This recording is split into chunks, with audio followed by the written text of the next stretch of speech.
I'm Maria Menounos, and you're tuned in to AfterBuzz TV, the ESPN of TV talk. Now, let the buzz begin. Hail Satan! Hail Judas! Hail Lilith, full of disgrace! Cursed are you amongst women, and cursed is the fruit of thy womb. Welcome back to hell, ladies and gentlemen. Abandon all hope, ye who enter here. We are talking Netflix's chilling adventure of Sabrina, Season 3, Episode 1, Chapter 21, The Hellbound Heart. And of course, the panel is amongst us. The queens of the damned. The queen of the damned, Veronica. Hi, everyone. And of course, the queen of the damned, Elena. And the queen of all the queens of the damned, Ashley. Hail Satan. Okay, that Hail Satan was a little much. That was a little much. That was a little too much for us. And of course, I am the Dark Lord. Tehran, as I host and panel all of this. We are talking Netflix's chilling adventures of Sabrina, Season 3, Episode 1, Chapter 21, The Hellbound Heart. How's the panel doing today? Pretty good. Excited. I like this episode. Scared. I don't feel the excitement. I feel like the excitement should be like that energy isn't amongst us right now. It isn't. I feel like whenever I watch these episodes, there's a lot of things going in my mind, so I just have to like process it, and then I'm like, woo! Hail Lady Satan. Yeah, it is. Hail Lady Satan. We saw Lilith. We're going to be talking about that. Of course, we're going to break down the episode as thus. Dream sequence that Daddy loves you too. Reopening of the Academy of Unseen Arts. We do have a new directrix in the mix. High Priestess Zelda coddling Hilda, or is she? The Fright Club. The gang is back together, and they go to hell. Miss Wardwell, but the real Miss Wardwell. Is that really you? Hopefully it is. We get this council visit we should or should not be worried about. Dorian Gray, of course, is the one with the portal, the paintings that go straight to hell. So we get right into Operation Handbasket. Hell in a handbasket. I get it. Blackwood is in New Orleans, or is he? Madam Satan, right there. Hail Lady Satan. Lilith is the queen, or the woodsman, the hoodoo, the voodoo that you do. Prudence and Ambrose are on this mission to find Blackwood. Mind of Nicholas, we do get a Lucifer Morningstar sighting. We have some special segment, the dark design, news and gossip you're going to want to stick around for, and of course, some quick predictions as we binge watch the show together. Overall thoughts, how excited are you for Season 3 and your excitement for this, the first episode of Season 3, Chapter 21, The Hellbound Heart? I am so excited. I pre-warned them. I usually watch this alone, and I scream, and I get really scared, and I watch it on mute. You seem like a screamer. I watch it on mute because sometimes it gets a little scary. Like that hell scene, I would have muted that. But I love this show. I love that we just jumped right into it because a lot happened in the season finale of Season 2. So I'm happy to just be diving right into this realm and into this dream sequence that I called. I wrote it down. But yeah, I'm excited to see what happens. Sabrina's still headstrong, going after Nick. I don't know if I like that, but I like where we're going, even if it's back to hell. Elena. I loved this episode. I feel like this is a really strong start for the season. I felt like I really loved the whole Wizard of Oz parallel that they're kicking it off with. And just all of these references and, these subtle things that I know we'll talk about later on in our special segment too, but they just had so many great aspects in this episode that I feel is just indicative of what the season is going to be. So I'm excited to have twists and turns and have it maybe not be necessarily about what we initially thought it was going to be about. Mm-hmm. Yeah, Veronica. no, I agree. I thought this was a very, very strong episode. They did not waste any time.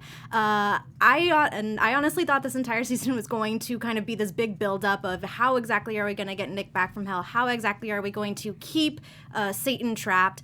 But they kind of resolved that sort of in the first episode. So now I'm just intrigued to see, okay, so what I thought was going to happen isn't exactly what's going to happen. Now I want to see where they're going with this. We did jump right in. So this episode wasted no time. We went in. Of course, the thought was that this season would be about the entering of hell, thinking Nicholas would be the last episode. And here we have him in the first episode.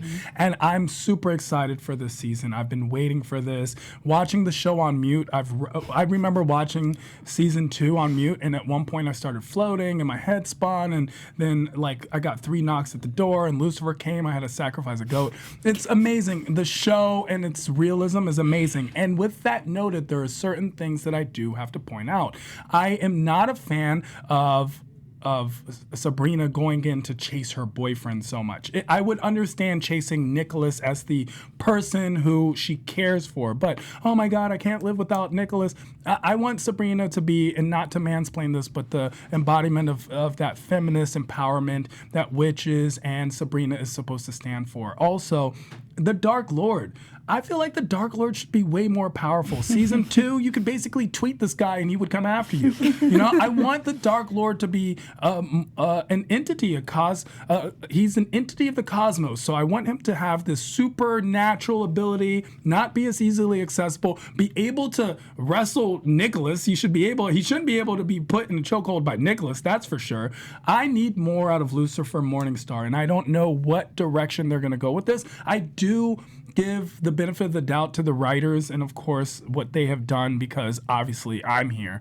So these are the things that I can't go without noticing. Hell had less souls than I thought, you know? There were like 14 people in Hell. I'm done. No, there was like 14 people, and one of There them was might have been Uncle more Jesse. we haven't seen. Yeah, you have to go through each of the different levels too. Yeah, and so they yeah, only, yeah. I thought they did Listen. an amazing representation Listen, of Hell. you know, I'm in Hollywood. And the wrestling doesn't bother me at all, because that's supposed to be a literal representation of a figurative wrestling. It's not supposed to be like he's actually wrestling Nick in Hell. It's like it's an internal struggle. And because we've seen that represented so many times with two entities occupying the same space in somebody's head, having it like, okay, well, everything is a high school allegory, high school wrestling, boom, they're in a wrestling match. Like, to me, I thought that was brilliant. I loved it. Sure, and to me it was like, you're a grown man. You should be able to push Nicholas down. Nicholas is 16. I mean, yeah, he's got a chiseled, amazing body. Hot he Nicholas. does. But at some point it's like, yo, just stiff arm him or something. You're Satan. I'm sure you don't fight fair. I just feel like Satan should have more powers than he's been given throughout, even last season, going into this season. And it's something that's been a talk about online here. We want more out of Satan. I don't know. And with the souls, I feel like, yeah, it was a great interpretation, but you're still in hell. I felt like it should be more. Yes, 9 levels of hell, whether you want to take Dante's interpretation or their interpretation, which we'll get into as well. I just feel like it should be more. That's all. Like, we've done more. I've seen more. They gave more to an orgy scene once. They had so much detail in that. That was like the best choreographed dance I've ever seen in my life. So I just feel like there could have been more. We could have went to hell. Could have been one woodsman. Come on. Let's have something. I love how they play the opposite. When we fall into hell, we're on the beach, which I thought was really funny. For me, I agree with both of you. I feel like the wrestling is good, but I mean, Satan should be, I feel like Father Blackwood's stronger than Satan at this point. I feel like we can't find where he is. He's traveling, he's moving. Satan was easily found, he was easily captured, and now he's being easily beat up by Nick. Like, Nick had him in a chokehold. I didn't necessarily believe that either. I'm almost wondering if maybe just Satan is not at his full potential right now in terms of his power. Because, yeah, for the first 2 seasons, he was like a weird goat man. So he's still kind of, I think, trying to restore his full... Goatman Satan was super powerful. Baphomet. But yeah, the only reason, though, that he's portrayed as weaker is because he's entrapped in this human configuration that can only be created by Edward Spellman. And it was like this whole big thing. I mean, that's what like the whole last season was all about.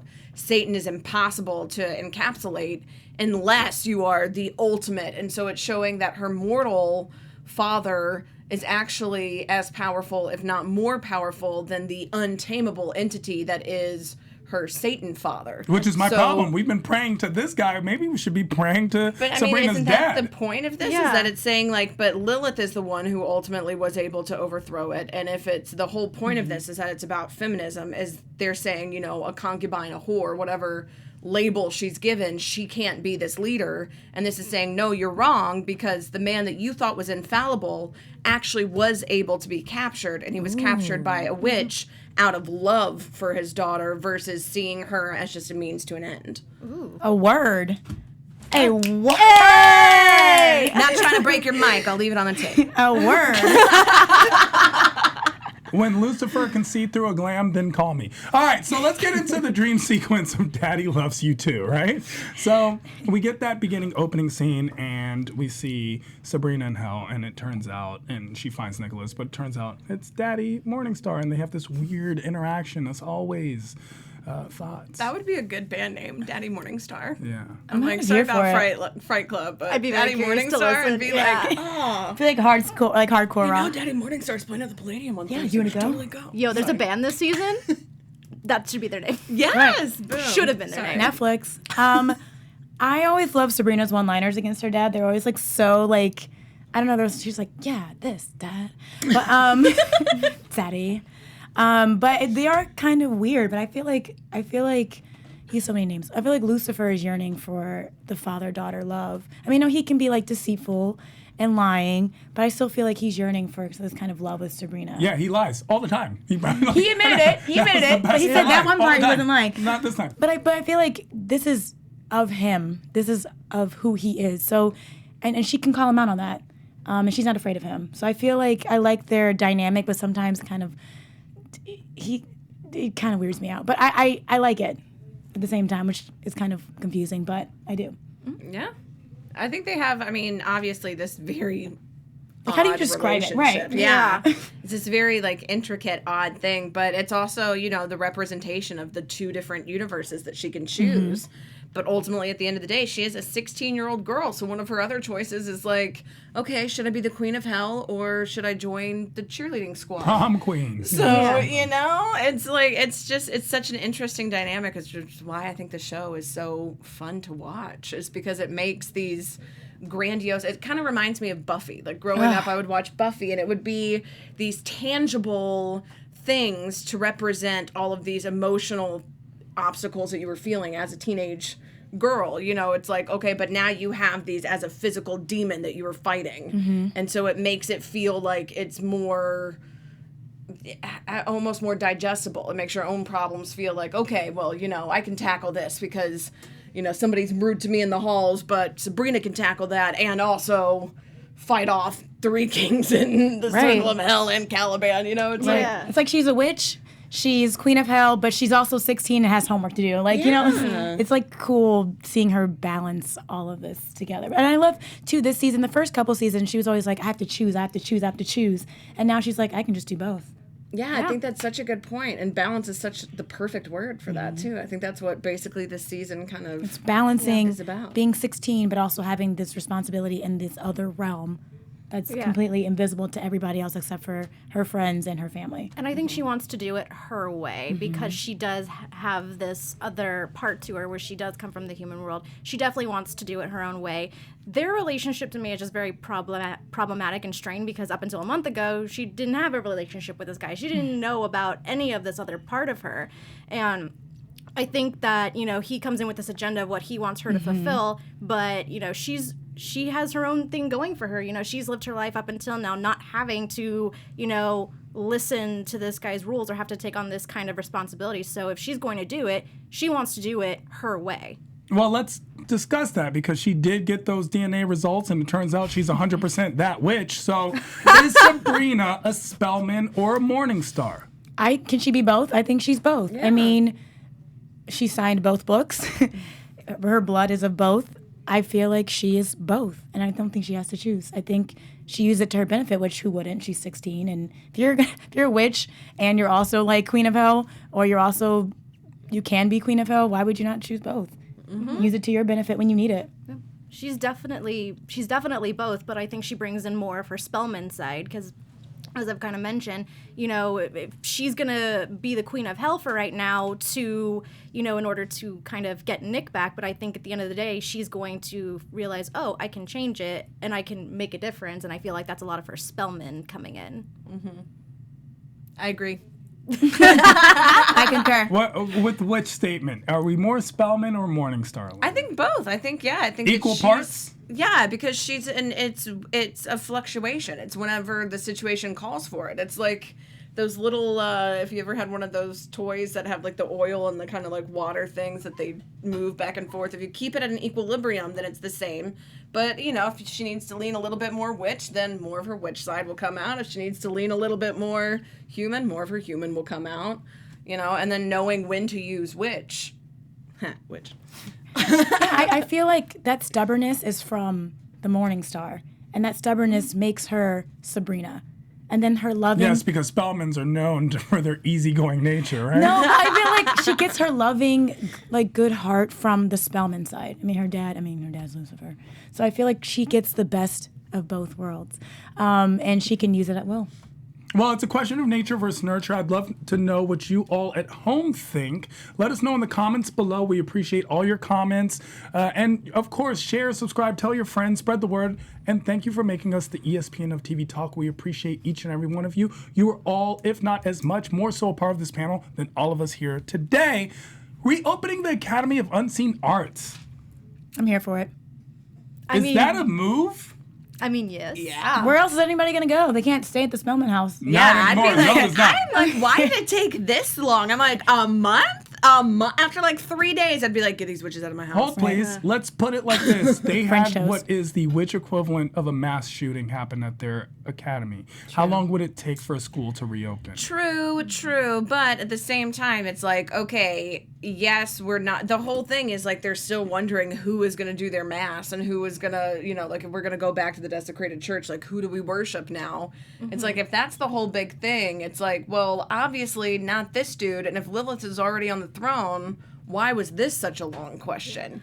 I think that's kind of the point of why it's taken so long is because, to maybe Zelda, who has these witches in her house, she'd be like, on a personal note, she could be, I want these people out of my house. But all these kids have had their whole world shaken up of what they thought to be true their entire lives. And, Zelda and the other head witches kind of have to figure out a way to bring back order. Zelda and Hilda have had their whole lives shifted, too. Who they thought Father Blackwood was, who they thought Lucifer was. So everyone's kind of shaken up a bit and kind of figuring out, like what you said, how to restore order. Who do we pray to? Like, what do we do now? Mm-hmm. Well, in this instance, is it as shaken for Zelda and Hilda as it is for the children? Let's assume that the children are between the ages of 15 and 19, and Zelda and Hilda are between the ages of 200 and 400. Wouldn't it be easier to deal with such an experience when you have much more experience? But at the same time, it's like they've been so much more ingrained in this belief. Imagine spending 200 years of your life devoted to, especially Zelda, who is the most devoted of all of them, of like every second of her day is devoted to how can I be the best for Satan, who can call on me for anything that I will give anything to. And then finding out, okay, the person that you've been worshiping or the entity that you've been worshiping is kind of a piece of, So, and then having to restructure all of that. If that's so striking to her core and she's able to say, okay, well, let's dust ourselves off. Let's bust down this, let's pick up the pickaxes ourselves and start busting down this statue. Like, I don't know, because you could also argue that as you grow older and grow up more, it's easier to have a breakup than it is when you're younger. A breakup, yes, but testing your faith, something you've devoted your entire life and career to, being shaken and flipped over, that's tough for anyone. Yeah. Zelda's devotion, it was a huge foundation, was like a huge part of the foundation of her character. So yeah, it definitely, yes, like as you grow older, you're able to kind of step away from things a little bit easier. But like we said, this is what she's devoted a lot of her life to. So that is very hard to sever. Well, that possibly makes it interesting when the question comes, well, who's going to be the director? Clearly it should be Zelda, correct? I mean, she's the most qualified. She knows all the rules and regulations. She was married to Father Blackwood. She I feel like she's the only one who I don't say deserves, but deserves. Yeah. And is knowledgeable to carry it. She's the only one that can carry it. Who else could do it? Well, there are only two adults in this situation, so at this point, it's one of two. It's either Zelda or Hilda. But Hilda, really. you're in her house. Like, how are you even asking that That question? question, the Like, French toast threw me, but then that came back, and I was like, whoa. What is up with these The disrespect kids? of these witches. rude witches. It really was Stupid disrespectful, if you ask me, because clearly it should just be Zelda. However, that could be part of the ingrainment is the concept of misogyny, where it's only male directors have existed, so who will become the director? And no thought to, well, Zelda is clearly the most qualified candidate, more so than Blackwood, and that marriage meant I felt she had more knowledge going into the marriage than she did coming out of it, to be honest. Yeah. But she we're was all tricked. on board with Zelda, right? Being Yeah, the 100%. high Hail priestess Zelda! and directress. 100%. I'll stop saying I don't hail. think we're hail Zeldaing yet. I just love that. Yeah, it is Like, great. what the heaven is wrong with you? Sorry. When it comes to love, is there anyone who loves more than Hilda? Hilda the coddler, is that she's coddling Hilda, or is she, which Hilda do we get this season? I don't think she's coddling Hilda. I just think that's her character. That's something I've always loved about her. She's always true to who she is, no matter what is happening. She's like, if Sabrina needs me to go hug her right now, I'm going to go up there, I'm going to hug her. I don't care if she's wrong. And that's something I've always loved about Hilda. She stays true to who she is, no matter what's happening. Yeah, they're kind of like the emotional one and the practical one. And Hilda has always been the more emotional one and the more like, let me make some tasty treats and we'll talk about it and work it all out, you know? And so that's why I loved seeing, too, Father Blackwood as Hilda, like that encapsulated. I was like, this is awesome, because it was such a perfect, like, Lucy Davis, like, little yummy honey treats. Yeah, and I think the character dynamic is awesome because Hilda is so loving. Zelda is a little more standoffish. You get to see that on screen, which is awesome. Like these sisters going against each other, but ultimately like coming together at the end. And I love, you know, them battling and going back and forth, and just like, you know, Zelda's like, this is right because these are the rules, and Hilda's like, but she's just 16. You know, it's like I love seeing their dynamic and like their controversy amongst the two of them. I love how diverse Hilda's character is because she is a great example of, you know, you can be strong, and we definitely see her strong moments where she owns it, but then she also shows us, you know, I can be emotional, I can be vulnerable, I can, you know, cook if I want to, I can plant if I want to. So she's just showing us a great example of, you know, there's different parts to everyone's character or, you know, personality. Well, we've got a different Zelda every season. Season 1, we have Zelda and Hilda, a different Hilda every season. Zelda who killed Hilda basically every day. Then in season 2, we have the Hilda who actually turns out to be a badass, killing And has a Hilda's man. enemies. Exactly. Yeah! And then in season 3, we'll see which wolf Hilda man. that Okay. we get. The gang is back together, the Fright Club. We started a band. We might start cheerleading. Harvey, Roz, Theo. And to begin, Harvey seemed to be shading Nicholas. Is that Harvey's way of getting back in with Sabrina?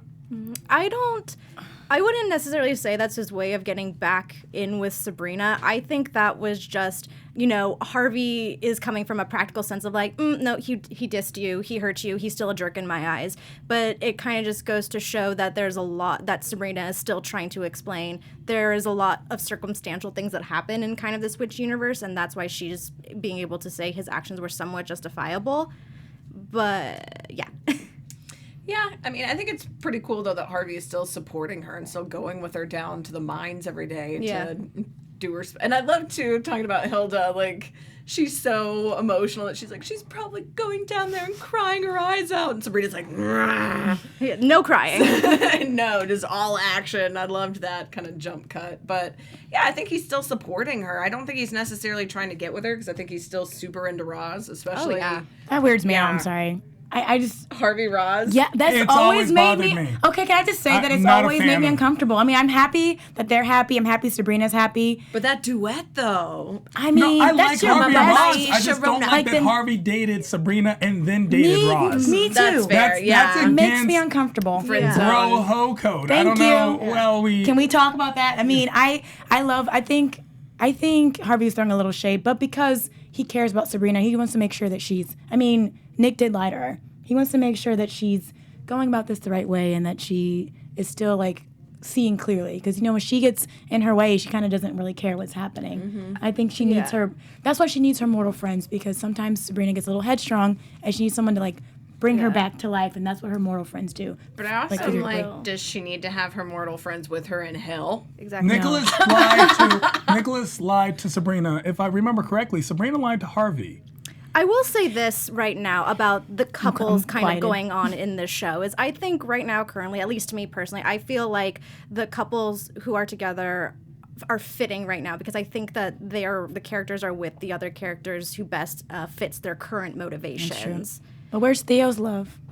Well, we'll see. This is a Self-love. long Theo season. is still trying to discover himself. I would like to commend, of course, Richard Coyle's acting as Father Faustus Blackwood, as we had that Lucy Davis.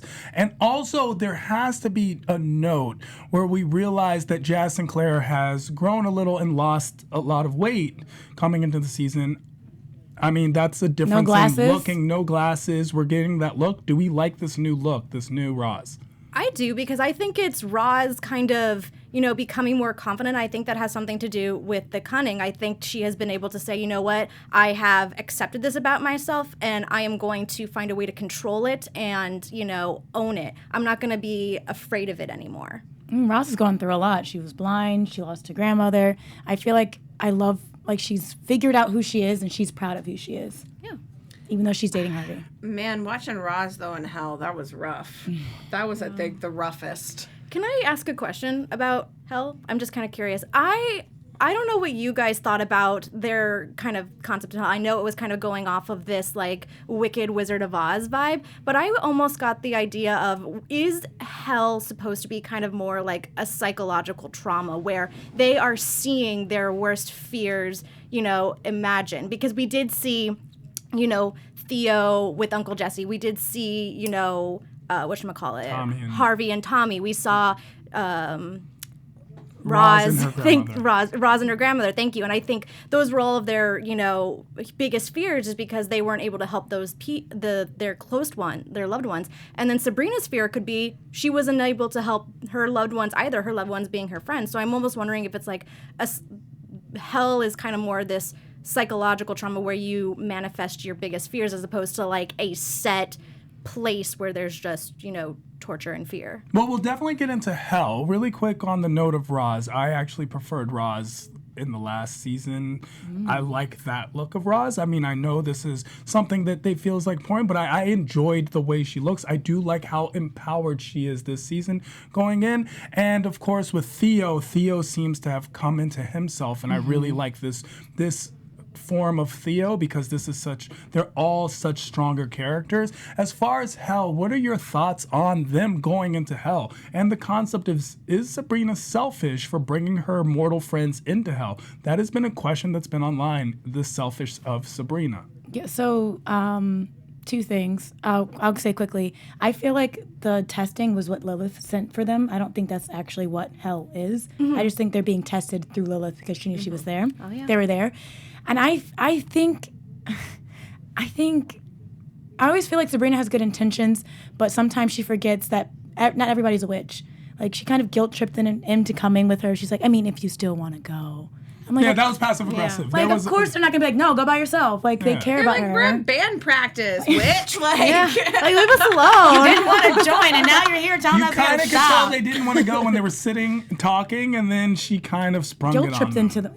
She kind of like, A little. I mean, if you still, and she kind of always does that. If you guys still want to go with me, I mean, I can go by myself, and it's like, no, big. We're just gonna put this dead person juice on us and put on some dead people's that she shoes. didn't bring enough Maybe of. or maybe not. You'll get Like, why did you not bring extra juice if you knew you were gonna run out, Sabrina? or gloves for the plant that wasn't could prepared. like freaking kill you. It's like, get on it. Of If you're gonna course she drag wasn't your prepared. mortal friends to hell, have like a Girl Scout knapsack. Like pack it full of like. Where was the prep talk before we're going into bring like some snacks in case you go to have an unedible dinner with the Queen of Hell. You Twinkies, know? something. Right. They had I'm like, nothing. I'm not going to hell with you and not having snacks. Okay, Like, come on. I'm not going to be prepared. I feel the show is kind of trying to show us that like all of Sabrina's mortal friends do have some connection to the supernatural, so it's like they can handle hell. True. But hell is still a very witchy place, and I feel this journey would have been more fitting if Sabrina brought along other witches. right?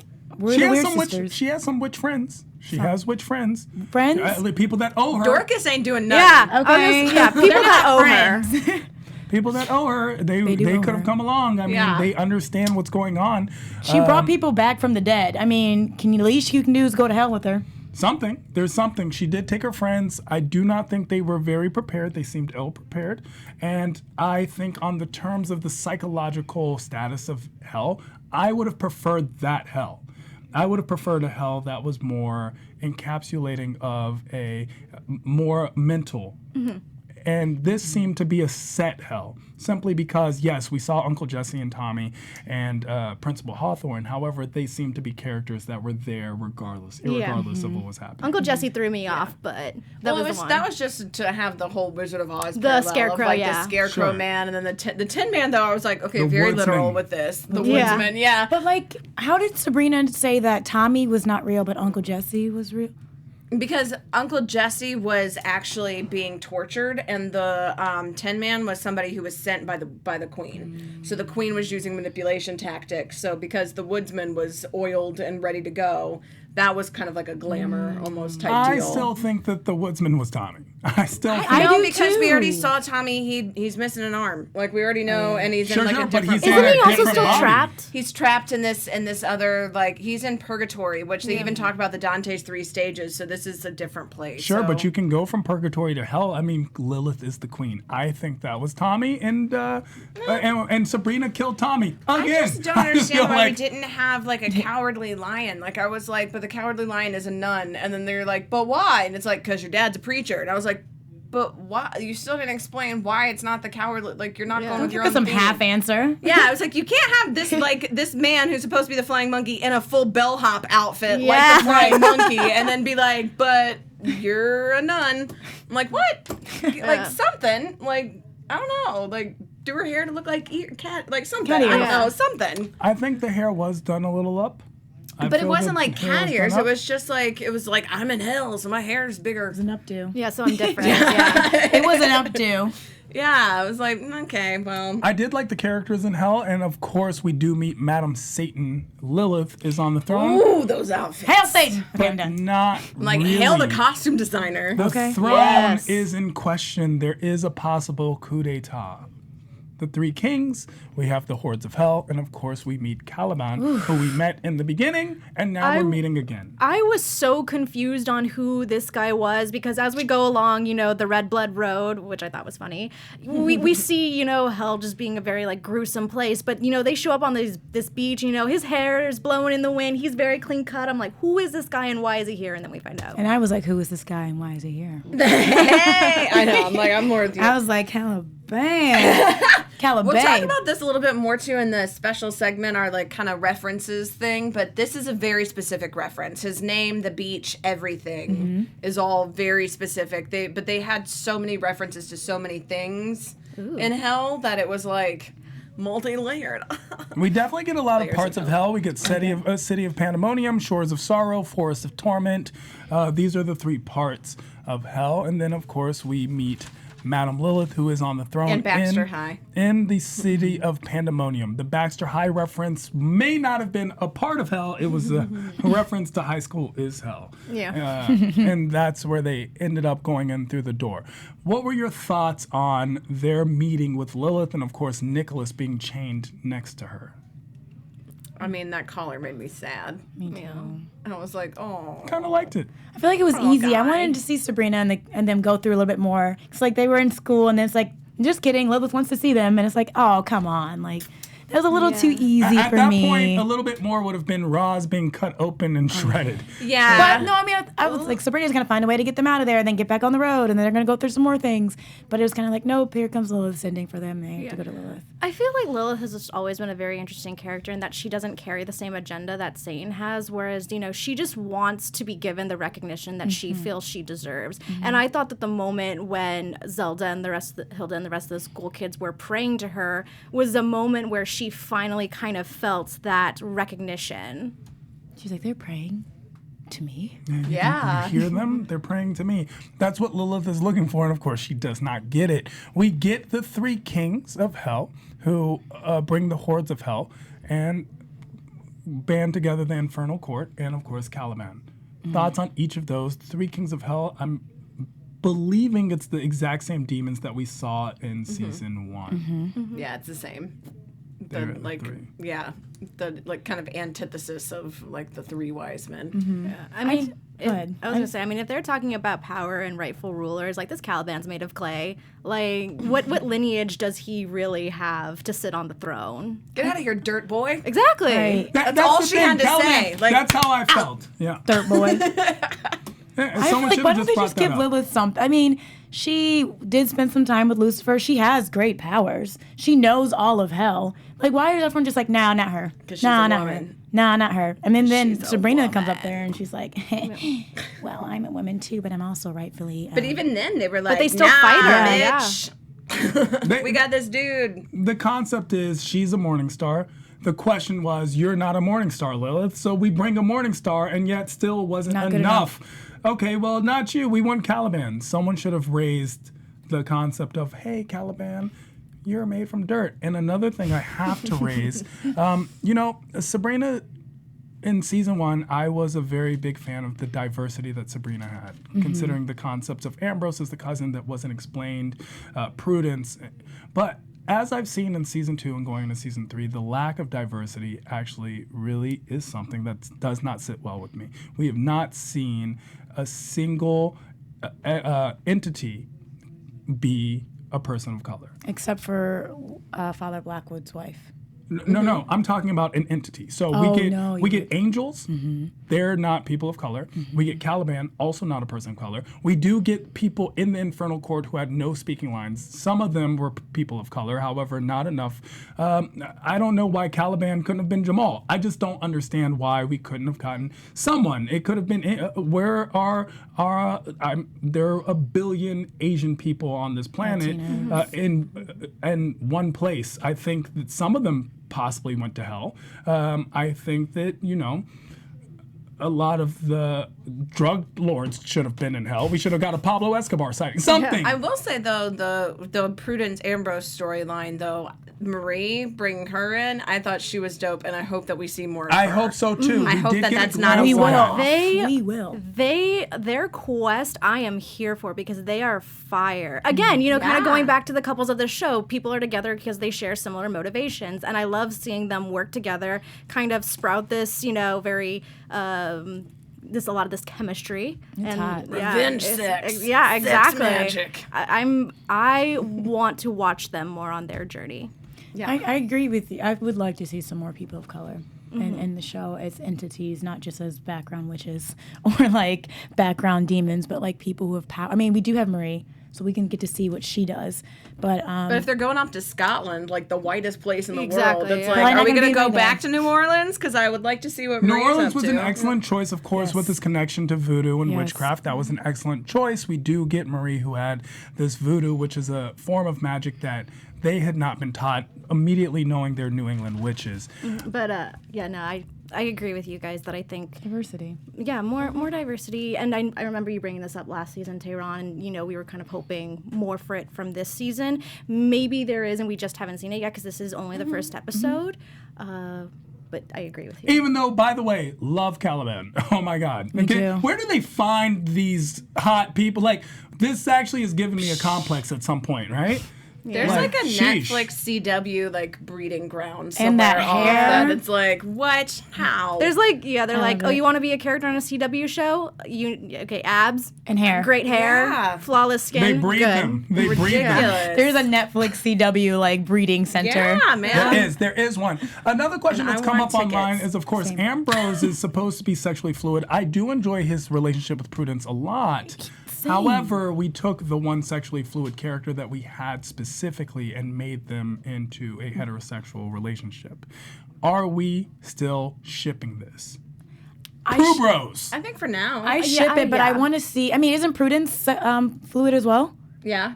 They both are fluid, and they had that big orgy. Yeah. But I would like to see more of his fluidity. I think that's what I loved about Ambrose, but he hasn't had an opportunity to do it. I mean, they're so focused on their mission. Yeah. They don't really have time. I mean, they have each other, so they're like, well, let's get it going. Because, like, I mean, if he did start flirting with other people, I'm like, now you're distracted. You have a mission. You need to find Father Blackwood. Or feel like cheating, even though they're not specifically monogamous as Right. witches. However, with Ambrose, there is one thing to be said about gay males on screen. It seems to be, in society's view, a lot more shocking and in your face than if we see women who are attractive in a sexual attraction to one another because of how society views it, of course. That's that male toxic masculinity that looks at gayness as wrong, and then other people as, oh, this is what we watch when we click porn. So Is Ambrose's lack of sexual fluidity since the half of season 2 a problem? I just think in terms of storyline right now, kind of like what you were saying, Ashley, they are so focused on this journey that they are just kind of becoming closer together as people. And they haven't, neither Prudence nor Ambrose have really had the opportunity to kind of maybe explore that part of themselves to a big degree because they just haven't had, that hasn't been their motivation, that hasn't been their focus. So I think in terms of storyline right now, that's kind of where they're going. But obviously in the future, you know, kind of when they defeat the big baddie, it would be great for them to explore that even further. I do think that it's important to note, though, that if you are bisexual or pansexual, if you're in a heterosexual relationship, that doesn't make you any less gay. That doesn't make you any less bi. So, I mean, like, the fact that, I mean, he's sexually fluid, that doesn't make him any less sexually fluid because he's with Prudence. And, I mean, I feel like that's going to be something that they bring up. Like, they both have exes of different genders. And I think that that's important to see represented, too, is that it's not fixing... You know, and it's saying, like, and your relationship is just as valid if it's with a man or a woman or somebody who's non-binary. Exactly. It's kind of going back to the idea of Hilda, you know, if she's strong, but she can also, you know, show this vulnerability. It's kind of the same thing here where it's like, if you are fluid, you don't necessarily have to be what society thinks that standard is. Like, you can show there is a lot of... different aspects to that. Like if you're bi, you don't just have to be with someone of the same sex. Like you can be with both, and that's your choice to do both. So what I'm hearing is that sexuality doesn't need to be proven even in the storyline as long as it works. And when it comes to storyline, we see that now Sabrina has taken the mantle of Queen of Hell in order to free Nicholas. Nicholas is now out. What is Sabrina going to do? Is she going to stay the Queen of Hell? And who are these old men who are coming to town as warned by Satan? Let's get into our special segment, the Dark Design. Ooh, there it is. Oh, I loved that. You manifested that. Let's, Elena, discuss some of this Dark Design. Yeah, so last season we had, they talked a lot about Beowulf and kind of, you know, like the different, they would talk about philosophy too, and then also a lot of more journey-oriented stories. This one is now focusing on Dante's Divine Comedy, which is broken up into 3 parts. They're specifically focusing now on Inferno, and we even have this spelled out in the classroom setting. But then we have Purgatorio, and Paradiso, or Paradise. And I'm going to say it like that because I actually went to school in Italy, and the school I went to was the Dante Alighieri Centro del Linguistico. So I was like, what up, shout out Dante. A word. Snaps for you. But yeah, so they have this whole thing of, you know, Virgil and the human reasoning and Beatrice with this, you know, like divine knowledge. And so I feel all of this is going to come into play later. And they're going to have this kind of fleshed out too, and have the different versions, because we saw kind of the different layers of hell, but as it pertained to this kind of Wizard of Oz allegory. We also had references to Bosch, who does paintings that look like portals to hell, and kind of the idea of these creators that may have been to hell because, which has been an idea going back all the way to 1850s. Baudelaire and the La Fleur del Mal, which is the flower of evil.